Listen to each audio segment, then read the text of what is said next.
I'll never forget the sound of that song, the one that was supposed to be ours. The beat was steady, the lights were low, and the crowd had melted away until it felt like the world was holding its breath, waiting for me and her to take that one perfect moment. My palms were sweaty, my chest tight, but all I could think was, this is it. This is the night everything changes. I had been building up to it for weeks, rehearsing my lines, practicing a smile in the mirror that looked casual but not too casual, making sure I had the right cologne so she'd remember me even when the music faded. She wasn't just any girl. She was the girl who made walking into school feel like a movie scene. The one who had me rewriting entire versions of my life in my head, each ending with her name written beside mine. And when she said yes to that dance, I swear, my knees almost buckled. People probably thought I was nervous about the steps, but no, I was nervous because I finally had her. Right there. All eyes blurred into the background, and for the first time, it felt like the universe was actually rooting for me. Except the universe has a cruel sense of humor. One moment, her hand was resting lightly in mine. Her eyes locked on me as the song swelled, and I thought, this is it. This is the beginning of us. But the very next second, everything shattered. Her smile faded, her fingers slipped away, and she walked off the dance floor. Just like that. No explanation. No glance back. Like I didn't exist. I froze. My body went cold. People were still dancing around me, laughing, moving, lost in their own rhythm. But I was standing in the middle of that floor like a spotlight had just burned me alive. My brain kept replaying the last 2 minutes, searching for the mistake, the wrong word, the wrong look. What had I done? Why would she just leave me like that? I should have walked away too, pretended it didn't matter. But instead, I stayed there, humiliated, exposed, and desperate for answers. And that's when it happened. Another hand reached out. It was smaller, gentler, almost hesitant. And when I turned, my heart nearly stopped. Because it wasn't her. It was someone else, someone I knew, but never in a million years expected to see standing there. Her sister. She looked at me like she knew everything I was feeling, like she'd been watching the whole thing unfold and couldn't stand the silence any longer. There was no pity in her eyes, no judgment, just this strange spark, this question neither of us dared to say out loud. And right there, in the middle of that crowded dance floor, she whispered 3 words that flipped my entire night upside down. Her sister's voice was softer than the music, but it cut straight through the noise. "You don't deserve that," she said, almost like it was a secret between us. Now, before I explain how I ended up standing there, hand in hand with her sister of all people, you need to understand the history. Because this wasn't just some random school dance. It was a storm that had been building for months, maybe even years, and I just didn't see it until it was too late. The girl who left me on the floor, her name's Emily. Everyone knew her, not because she was the loudest or the flashiest, but because she carried herself like she owned every room she walked into. She was confident, magnetic, the kind of person who made you feel lucky just to stand next to her. And for as long as I can remember, I wanted to be that person who got to stand there the closest. But here's the part one never admitted out loud. Emily and I were never really together. Not officially. We were almost. Always almost. We texted late at night. We shared looks in the hallway that lasted a beat too long. She laughed at my dumbest jokes. And every time I thought she was pulling me closer, she found a way to keep me just out of reach. Like I was the backup option she couldn't quite let go of. Still, I convinced myself that this dance was going to change everything. That once we had that moment, once she saw me, not just as the guy who lingered around, but as the guy who could actually be hers, she'd stop keeping me at arm's length. And then there was her sister, Maya. She was different, quieter, not invisible, but she never demanded the spotlight like Emily did. Maya had this calm energy, this way of listening like every word you said mattered. She and I talked sometimes, mostly in passing, casual stuff. She knew about my obsession with old vinyl records, and I knew she doodled in her notebooks when class got boring. But I never thought much about it. Not compared to Emily. Emily was the dream. Maya was just part of the background. Or at least, that's what I thought. Looking back, maybe Maya saw more than I realized. Maybe she'd been watching the way Emily played with my feelings, the way I let myself get strung along. Maybe she saw the cracks in the story I was so desperate to believe. Because when Emily walked away from me on that dance floor, it wasn't just embarrassing. It was like the final proof that everything I had been holding on to was never real. And when Maya stepped in, offering her hand, it wasn't pity. It was like she had been waiting for the exact moment to show me something I wasn't ready to see. But the truth? Taking her hand didn't just feel like comfort. It felt dangerous. Like if I said yes, everything between me, Emily, and Maya would shift in ways I couldn't undo. And in that instant, with her hand hovering inches from mine, I had to make a choice I knew would change everything. My fingers hovered in the air, caught between the ghost of Emily's touch and the warmth of Maya's waiting hand. It should have been simple. Walk away, save face, pretend none of this ever happened. But my chest was pounding like the whole room was watching, waiting to see what I'd do next. I took her hand. The moment I did, the music felt different. Not louder, not softer, just sharper. Like every lyric was suddenly aimed at me. Maya's grip was steady, almost reassuring, but her eyes told a different story. She wasn't smiling. She looked conflicted, like she knew exactly how messy this was about to get, but she wasn't going to let me drown alone. And that's when I felt it, eyes burning into us from across the room. Emily. She had stopped walking. She wasn't far, just a few steps off the floor, turned slightly, as if she'd meant to leave, but something made her stay. Her expression was unreadable, part shock, part anger, part something I couldn't quite place. But one thing was clear, she had seen us. Seen me. Seen her sister. My stomach twisted. What was I doing? Emily was the one I'd been chasing, the one I thought I loved. And yet, here I was, letting Maya pull me into a rhythm that felt easy, natural, almost like it was supposed to happen. But in the back of my mind, a storm was forming. I could already imagine the whispers, the questions, the fallout. Emily wasn't the type to forgive, not even close. And Maya, was she really just trying to save me from humiliation, or was there something more? Something she'd been holding back all along. The song built toward its chorus, and for a moment, time slowed. Maya's hair brushed against her face as she turned, her eyes locking onto mine with a quiet intensity. My heart raced, not from embarrassment this time, but from something else I couldn't admit. That's when Emily started walking back toward us. Her steps were slow, deliberate, her gaze fixed on me like a challenge. My chest tightened.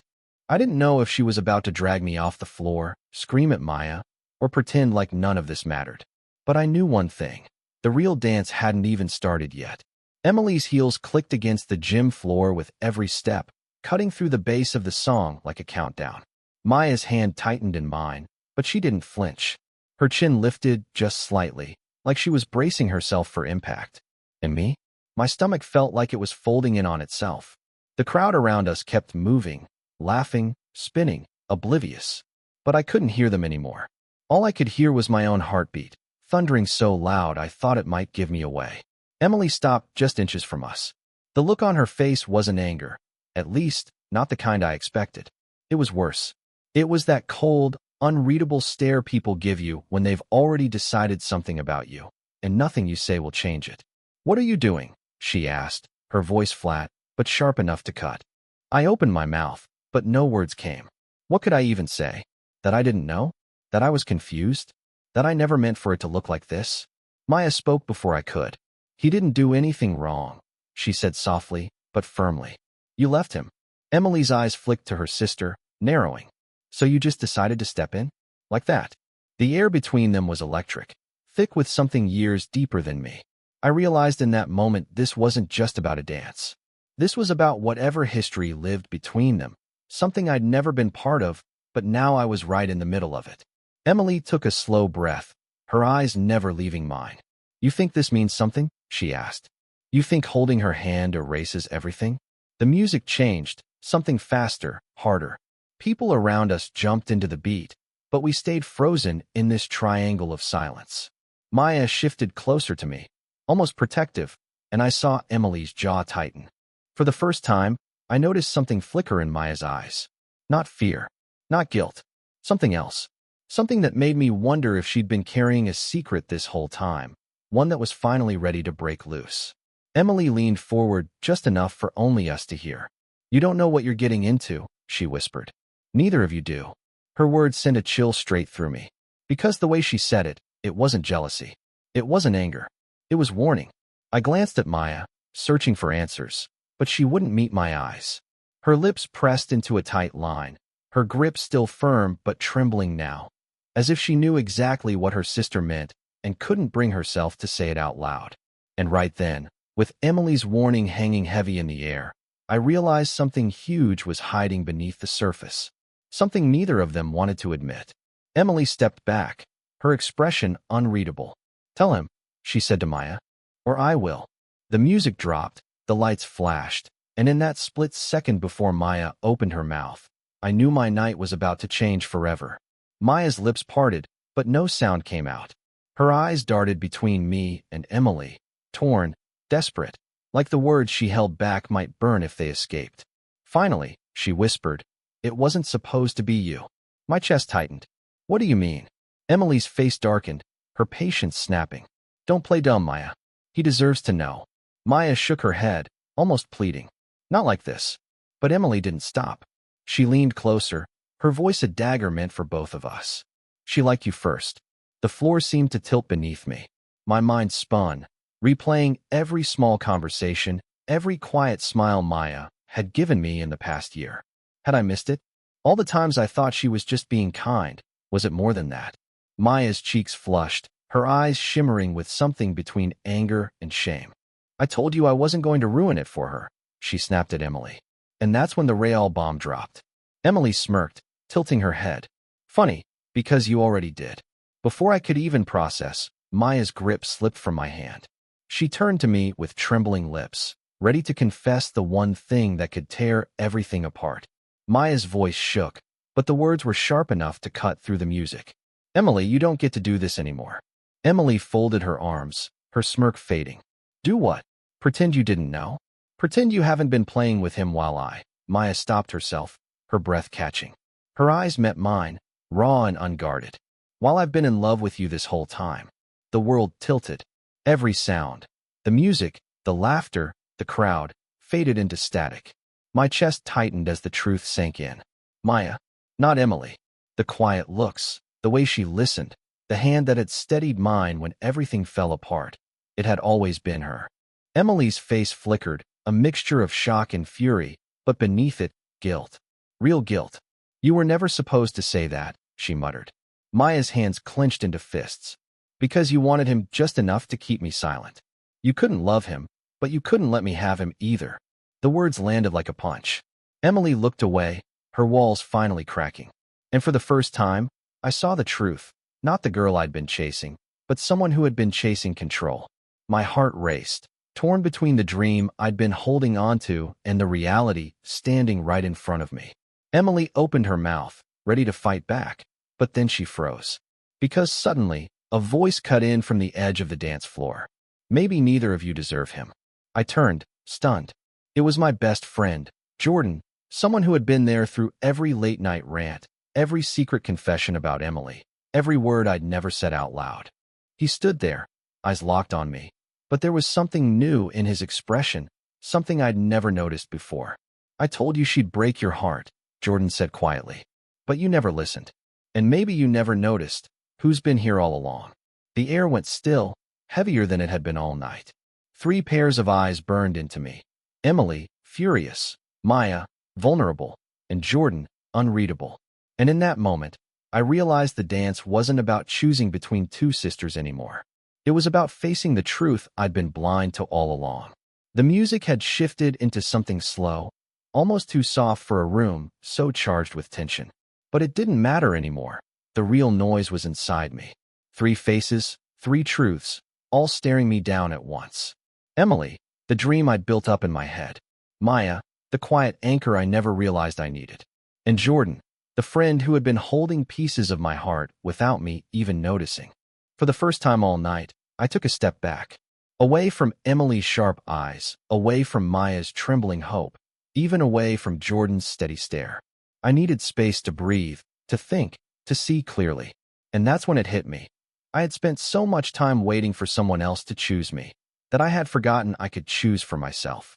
Emily shifted, like she was about to speak, but I raised a hand. "You were right," I said softly. "I didn't know what I was getting into. But now I do. And it's not this. Not the games, not the guilt." Her expression faltered. But for once, she didn't argue.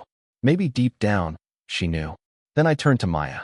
Her eyes were shining, her lips pressed together like she was afraid to breathe. My chest ached, not because I didn't feel something, but because I did, more than I wanted to admit.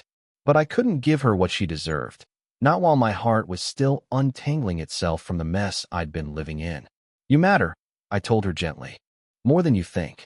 But if I let go of one dream just to grab another, I'll end up breaking us both. And I don't want that. Her hand slipped from mine, slow and reluctant, but she nodded. For a second, it looked like tears might spill, but then she gave me the smallest, most genuine smile I'd ever seen from her. And in that moment, I knew she understood. Finally, my eyes landed on Jordan. My best friend. My constant. I saw now what I hadn't before. The way he had always been there.